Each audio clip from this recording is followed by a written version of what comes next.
And I think the reason social media has become so ubiquitous and such a part of our daily life is because of three trends. The first is the trend from anonymity to authentic identity. So in, I think, 1994, 1995, there was a famous cartoon in The New Yorker, if people remember it, with a dog in front of a terminal. And the caption read, "On the internet, no one knows you're a dog." Does anyone see this and remember it? Thank you for nodding, because when I reference things that are more than 5 years ago, no one ever nods at Facebook, and it makes me feel old, so I'm super grateful that anyone will acknowledge they remember something from 1994. But the idea was that on the internet, no one knows you're a dog because we're all anonymous on the internet. And that has fundamentally changed because of social media and Facebook and others. And basically now, what we do online and on our mobile devices is increasingly about who we are, about real identity. You know, I am myself, Ariana is Ariana, Steffi is Steffi, Herbert is Herbert. We are our real identities online.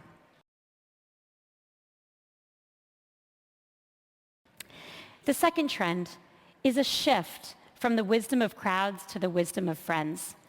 The internet promised to change everything, and once again, for those of us who are old enough to be around before the internet, a couple nods. See, I need friends. When I say that at work, people say, well, what do you mean? And I say, well, what do you mean, what do I mean? They say, well, what do you mean before the internet? And then sometimes they say, what was it like in that tone of voice? So I need nods. But the internet promised to change absolutely everything. And it did. It changed a lot. But the main thing the internet provided was really information. It was information that you got in an anonymous way, and it was information that was not personalized for you. The same information for everyone. Now, the information web is not going away. It still serves a really useful function. But we think that the social web has increasing importance because the answer to a lot of questions is a better one coming from the wisdom of friends than the wisdom of crowds. So we're all in Munich. Not all of us live here.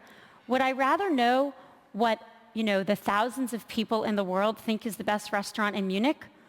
Or would I rather ask my hosts who come here every year? I probably would take Steffi's recommendation over the recommendation of the anonymous masses.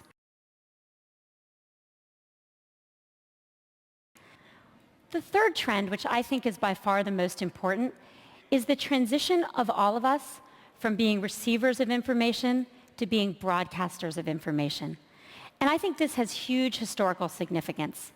If you think over the history of the world, in order to actually broadcast information, in order to have a voice, you had to be rich or famous or powerful or own a TV station or get lucky and have your 15 minutes of fame. But the people in this room, usually, if they want to say something to the world, can. But if you think about everyone else, the power of being a broadcaster has now been given to them as well. And that is a really big deal because everyone now has the power of voice.